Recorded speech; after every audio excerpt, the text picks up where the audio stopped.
नमस्कार, एक बार बहुत बहुत स्वागत है आपका हमारे इस YouTube चैनल पे। आज हम ग्रुप डी की कुछ क्वेश्चन को देखने का यहाँ कोशिश करेंगे और आपको बताने का कोशिश करेंगे और आप समझने की कोशिश जरूर करना कि मैं क्या बोलना चाह रहा हूँ। अभी चूंकि ग्रुप डी की परीक्षा का डेट अनाउंस हो गया है और परीक्षाएं होने वाली भी हैं, तो आप वहाँ क्या करेंगे, कैसे चीज़ों को कैलकुलेटिव क्वेश्चन में ट्रैप होने से अपने आप को बचाएंगे, इसकी चर्चा मैं आज करने जा रहा हूं। यहाँ कुछ क्वेश्चन बेसिक भी होंगे, क्योंकि पिछले ईयर का क्वेश्चन आप देखोगे तो कुछ बेसिक क्वेश्चन भी होते हैं, और अगर इस ईयर भी अगर आप परीक्षा दोगे तो यहाँ भी कुछ बेसिक क्वेश्चन आपको जरूर मिलेंगे। तो आओ जरा सबसे पहले क्वेश्चन को देखते हैं। और आज हमने जो जितने भी क्वेश्चन उठाए हैं वो प्रॉफिट और लॉस अर्थात कि लाभ और हानि के प्रश्न हमने उठाए हैं। तो सबसे पहले वाले क्वेश्चन में देखेंगे तो क्या होता है, निकासी बिक्री में एक साड़ी जिसका अंकित मूल्य 10,490 और उसे कितने में वो बेच रहा है, 9,441 रुपए में वो उसको सेल कर रहा है। अंकित मूल्य का मतलब क्या होता है कि जो मार्केट में प्राइस जो चीजों पर अंकित होती है, जिसे मार्क प्राइस बोलते हैं, लेवल प्राइस बोलते हैं, प्रिंट प्राइस बोलते हैं, वो आपका क्या होता है, अंकित मूल्य होता है। और विक्रेता को या दुकानदार जो है क्या करता है, उसी पर आपको डिस्काउंट या छूट देता है। तो इस क्वेश्चन में बोल रहा है कि छूट का प्रतिशत क्या है। तो 10,490 में से 9,441 रुपए को घटाओगे तो छूट कितना मिलेगा, 1049 का। 1049 कितना परसेंट होगा, किसका, 10,490 का। अब ये आप नॉर्मली बिना कलम लगाए आप इसे बना सकते हो। यहाँ आंसर क्या आएगा, 10%। लेकिन मैं यहाँ एक बात बताना चाह रहा हूँ कि अगर आप चूंकि डिजिट सम सीखने के रास्ते में चल रहे हो तो यहाँ भी डिजिट सम आप अप्लाई करो, ताकि चीज़ें और आपकी पकड़ में आए और बाकी के जो कैलकुलेटिव क्वेश्चन है वहाँ आप जल्दी से लगाओ। तो आओ जरा डिजिट सम लगाते हैं। 10,490 है तो 9 तो खत्म हो गया, 4 और 1 क्या आता है, यहाँ 5 आता है। अगली बार देख लेते हैं, ये देखो 4 4 8 1 9 और यहाँ भी 9 आ रहा है। 5 में से 9 घटाएंगे, है ना, ताकि हमें क्या मिल सके, डिस्काउंट। और डिस्काउंट किस पर मिलता है भाई, मार्क प्राइस पर, और मार्क प्राइस का डिजिट सम क्या आया है, 5 आया है। अब यहाँ देखोगे तो 5 में से 9 घटाओगे तो माइनस का 4 आएगा, और जब माइनस का 4 आएगा ना तो इसे 9 में से फिर घटा लेते हैं, अर्थात माइनस में अगर हो तो 9 में से फिर माइनस कर लेते हैं डिजिट सम के अंदर। तो क्या आएगा, 5। 9 में से 4 जाएगा तो क्या आएगा, 5, और ये वाला 5 दोनों कट जाएगा ना, तो क्या आंसर आएगा, 1। अर्थात कौन सा ऐसा ऑप्शन है जिसको जोड़ने पर 1 आएगा, और ये है आपका बी वाला आंसर। चलिए अब मैं आगे बढ़ता हूं, धीरे धीरे क्वेश्चन का लेवल थोड़ा सा बेहतर होता जाएगा। अब देखो ये क्वेश्चन रेलवे का सुपर डुपर हिट है। इस बार भी अंडर ग्रेजुएट वाले एग्जामिनेशन के अंदर, ग्रेजुएट वाले के एग्जामिनेशन के अंदर बहुत सारे क्वेश्चन यहाँ से हर शिफ्ट में पूछे जाते हैं। अब यहाँ देख लो, यहाँ पे क्या बोल रहा है कि 10% और 12% की दो क्रमिक छूट दी जाती है, तो कुल दी गई छूट प्रतिशत ज्ञात करें। आपको एक नियम पता होगा कि a + b + -ab/100 पर इसे आप बना सकते हैं, इसे फ्रैक्शन से भी बना सकते हैं, या इसके अलावा यहाँ बहुत सारी चीजें आप कर सकते हैं। मैं यहाँ करने जा रहा हूँ डिजिट सम। तो डिजिट सम में बनाएंगे तो क्या होगा, देख लो जरा सा। 10% है और 12% है। 10% का फ्रैक्शन बनाओगे तो क्या आएगा सर, 9/10, और 12% का बनाओगे तो 3 बटा क्या आएगा, 25, और घटेगा तो क्या आएगा, 22/25। अब इसे कैंसिल करो, ये 11 बार में, ये 5 बार में, ऊपर 9 से गुना करोगे 9 ही आ जाएगा। और ये देखो 5 और 2 7, 7 में 5 से गुना करोगे 7 × 5 = 35, 5 3 8, अर्थात कि 9 में से 8 जाएगा तो 1 आना चाहिए। देखेंगे किसका डिजिट सम 1 है, तो ये क्या आ रहा है, 20.8, 8 2 10, ये देखो नहीं है, ये देखो नहीं है, ये देखो नहीं है, तो आंसर क्या बनेगा, बी वाला। अब आगे देखते हैं सर नेक्स्ट क्वेश्चन में। अगला क्वेश्चन जो होता है क्वेश्चन नंबर 3 है। थर्ड वाला जब देखेंगे हम लोग तो थर्ड वाला में क्या होता है, थर्ड वाले क्वेश्चन के अंदर यहाँ भी 3 चीजें दी गई हैं। यहाँ भी आप थोड़ा सा इस्तेमाल करो डिजिट सम का।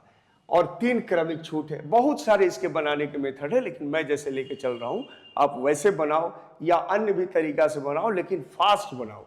अब देखो जरा सा, 30% क्या होता है, 3/10। छूट हो रहा है तो क्या होगा, 7/10। अगली बार बढ़ो, 20% 1/5, छूट है 4/5, और 10% 1/10, और ये क्या होगा, 9/10। अब देखो ये कटने लायक है, काट दो, 2 दूनी 4, 2 पचे 10, और यह भी काट दो 5। क्या आएगा, 5 25, 5 2 7, 7 5 35, 5 और 3 8। ऊपर वाला तो 9 देगा, तो 9 आया। 9 में से 8 जाएगा, क्या आएगा, 1। तो देख लो किसका डिजिट सम 1 आ रहा है। अब देखो 6 4 10 4 14, 5 आएगा, 5 4 9 होगा नहीं, 16 7 होगा नहीं, ये वाला आपका आंसर आएगा 49.6%। आई होप कि चीजें आपको समझ में आ रही होंगी। ऐसे इसका बनाने का बहुत सारा मेथड होता है, लेकिन आप इसे थोड़ा इमेजिन करो और इसे दिमागी स्तर पे करो। मैं अगली क्लास में अगला जब मैं बताऊंगा तो इसे बगैर लिखे भी हम लोग बना सकते हैं, इसकी चर्चा हम लोग जरूर करेंगे। अब आते हैं क्वेश्चन नंबर 4 पे। क्वेश्चन नंबर 4 क्या बोल रहा है, ये देखो, ये सबसे अच्छा क्वेश्चन है। यहाँ पे क्या होता है कि बहुत ज्यादा कईक लोगों को यहाँ टाइम लग जाती है। अब देखो क्या बोल रहा है कि निम्न में से कौन सी 2 क्रमागत छूटें 84% की एकल छूट के समतुल्य में है। तो परसेंटेज कितने का होता है, 100 का। थोड़ा इमेजिन करना, 100 का। अब ऐसा नहीं कि a+b पे सबको लिखेंगे, फ्रैक्शन पे सबको लिखेंगे, ऐसा करने की जरूरत है नहीं। तो 84 में कितना जोड़ दें कि 100 आ जाए। अब देखो इसको निकालेंगे तो 7 या 21, 21 100 देगा नहीं। देखो यहाँ 8 दूनी 16, 16 जोड़ेंगे तो ये 100 दे देगा। तो ये आंसर के ज्यादा नियरेस्ट है। और कोई ऑप्शन है क्या, 6 4 के 24, जोड़ोगे 100 नहीं आएगा, ये जोड़ोगे 900 नहीं आएगा, अर्थात क्या होगा, बी वाला यहाँ आंसर हो जाएगा। आप चाहो तो इसे बनाकर भी आप चेक कर सकते हो। तो यहाँ बस यही इमेजिन किया जाना है और करना भी चाहिए। चलो मैं अगले क्वेश्चन में बढ़ रहा हूँ, क्वेश्चन नंबर 5 के अंदर। 5वां क्वेश्चन जो है सर, वो थोड़ा सा देख ले। तो 5वां क्वेश्चन में देखोगे तो डायरेक्ट यहाँ पे क्वेश्चन जो है a+b वाले फॉर्मूले पर दिया है। और आपको पता है कि जब भी हमें डिस्काउंट लेना होता है तो क्या करते हैं, एक बार जोड़ देते हैं और अगली बार घटा देते हैं। अब देख लो, एक बार जोड़ लेना और एक बार घटा लेना। अब देखो a+b, ये तो ऐसे गया, ये तो ऐसे गया, ये तो ऐसे गया, बचा क्या, ये एक बार जोड़ लिया, एक बार गुना करके माइनस कर लिया। तो ये 5वां का क्या आंसर बन जाएगा, ए बन जाएगा। अगला क्वेश्चन भी काफी बेहतर है और इसे थोड़ा समझिए आप। अब यहां देखेंगे तो नॉर्मल मेथड से बनाएंगे तो थोड़ा सा आपको कैलकुलेशन में ज्यादा ट्रैप होना पड़ेगा, लेकिन अगर आप थोड़ा सा लॉजिकली लगाएंगे, थोड़ा सा फास्ट वे में लगाएंगे, तो चीजें जो होंगी और फास्ट आपकी होती जाएंगी। समझिएगा क्या बोल रहा है कि 10% लाभ पाना है और 13% की उसको हानि हुई है। तो 13% की हानि हुई है, अर्थात हानि कितनी को हुई है, 87 की, 100 से माइनस कर देंगे। 10% लाभ पाना है, यानी कितना पाना है, 110 पाना है। क्या बोल रहा है, सामान का मूल्य कितना बढ़ाना चाहिए, कितना बढ़ाएगा ये, 23। तो क्या बनेगा, 23/87, और इंटू का क्या दिया है, 6 9 और 6। अब ये हमें यहां पे लेना है। अब ये कितने बार में जाएगा, देखो 8 बार में चला जाएगा, 8 7 56, 88 24, ये 8 बार में चला। अब 23 में 8 से गुना करोगे, 8 तिया 24, 8 दूनी 16, 2 18, 184 रुपए। अगर आप बोलोगे कि सर क्या इसका फैक्टर नहीं देखा जा सकता है, डेफिनेटली देखा जा सकता है। और वो किसका फैक्टर देखा जा सकता है, 23 का। क्यों 23 का, क्योंकि कितना बढ़ाने की बात हो रहा है। तो 87 में से 110 को माइनस करोगे, 23 से कौन सा ऑप्शन डिवाइड हो रहा है, और वही आंसर होगा। ये तो होगा नहीं क्योंकि ये पॉइंट दे रहा है, तो आंसर इतना ही में होना है, और ये वाला आपका सी वाला आंसर हो जाएगा। आई होप कि चीजें आपको समझ में आ रही होंगी। चलो अब थोड़ा सा मैं आगे बढ़ता हूं। 7 भी बिल्कुल आसान है, अगर आप इसमें ट्रैप नहीं हुए तो थोड़ा आसान हो जाएगा। अब ये तो आसान ही है क्योंकि यहां देखो डिजिट बहुत सिंपल सा दिया हुआ है। क्वेश्चन में क्या बोल रहा है, पहली बाइक का क्रय मूल्य, और चीजें क्या होती है भाई, दोनों के विक्रय मूल्य बराबर है।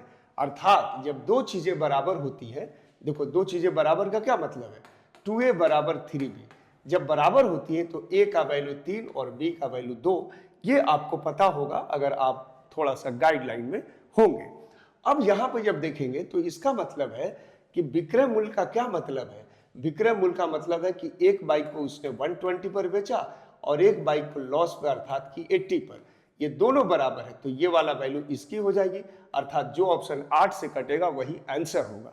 8 से कटने वाला ऑप्शन देख लेते हैं, सब में कॉमन है 0 0, सबको हटा दो, ये सब हटा दोगे, ये 8 से कटेगा नहीं, 8 से ये वाला कटेगा और यही वाला आंसर हो जाएगा। लेकिन अगर आपको लग रहा है कि सर ऐसा क्यों हो रहा है, तो आओ जरा सा एक छोटा सा हम लोग एप्लीकेशन यूज करते हैं और उस एप्लीकेशन का नाम है एलिगेशन अर्थात कि मिश्रण।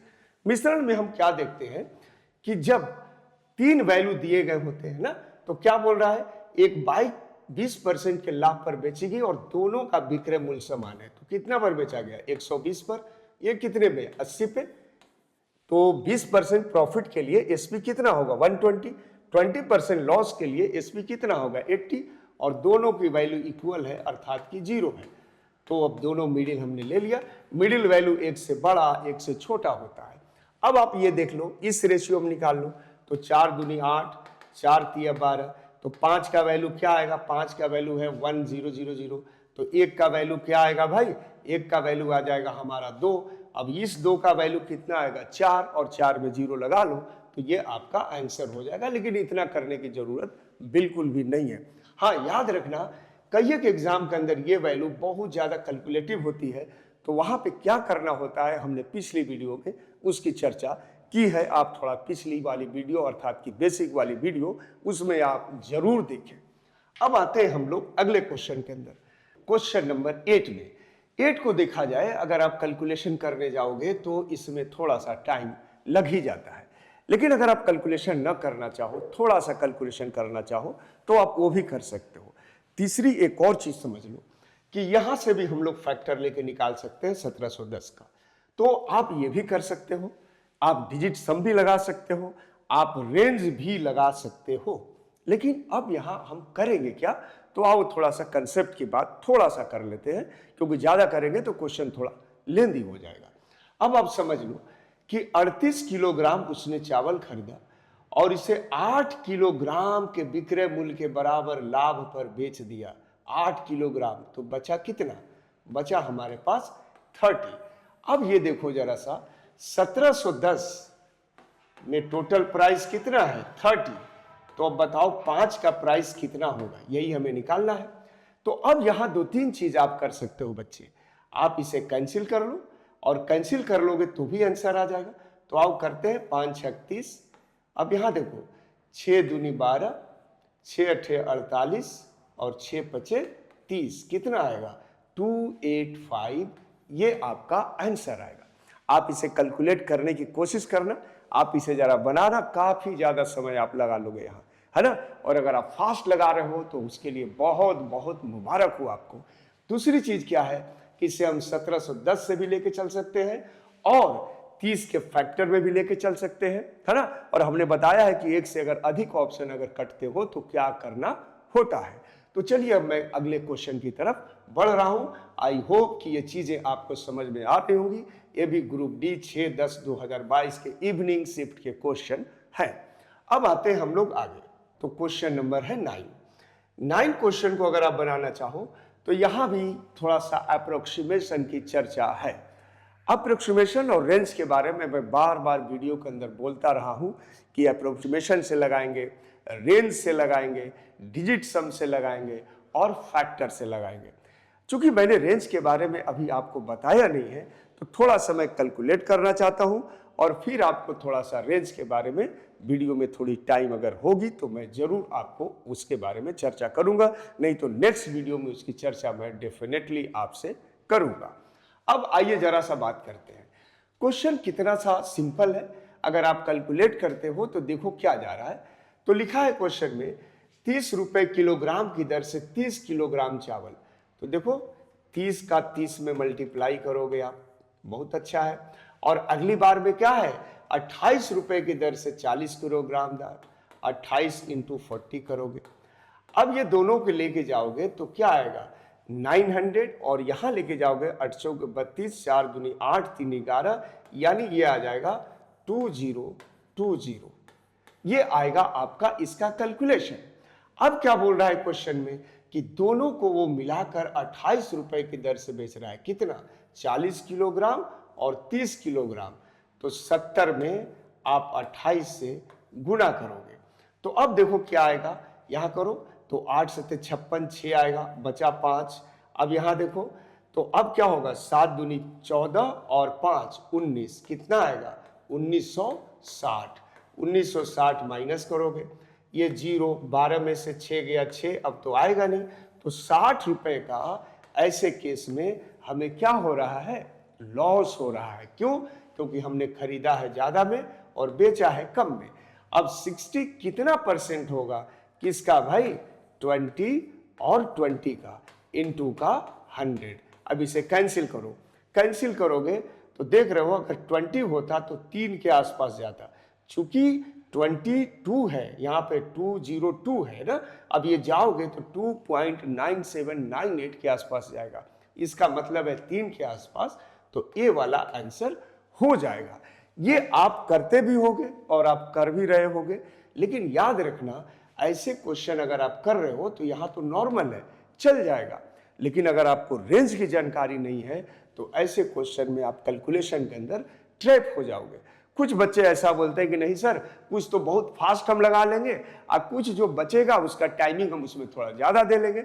ये भी बात बहुत अच्छी है, लेकिन याद रखना आपको रेंज सीखना बहुत ज़्यादा जरूरी है। अगर आप बैंक दे रहे हो तब भी, आप एसएससी दे रहे हो तब भी, आप रेलवे दे रहे हो तब भी, स्टिल कोई भी स्टेट का अगर एग्जाम दे रहे हो तो रेंज वाले क्वेश्चन आप जरूर सीखो और उसकी चर्चा हम लोग अगले वीडियो में जरूर करेंगे, अन्यथा ये वीडियो थोड़ी लंबी हो जाएगी।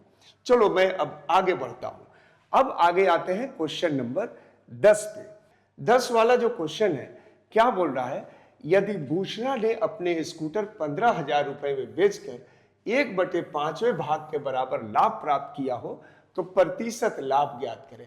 आप इसके बिना भी कैलकुलेट कर सकते हो, है ना, इसका कोई मतलब नहीं है, क्योंकि हमें लाभ का परसेंट निकालना है और ये यहाँ 1/5 दिया है, तो विक्रय मूल्य के 1/5 भाग पर ये बेच रहा है। इसका मतलब हुआ कि प्रॉफिट 1 का हुआ तो सीपी कितने का हुआ, 4 का, अर्थात कि 1/4 कितना होता है, अब पता है आपको 1/4 होता है 25% और 25% आपका डी वाला यहाँ आंसर बन जाएगा।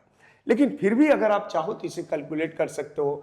15,000 का 1/5 है तो 1/5 निकालोगे 3,000, 15,000 में से 3,000 जाएगा 12,000, ऐसे भी आप कर सकते हो।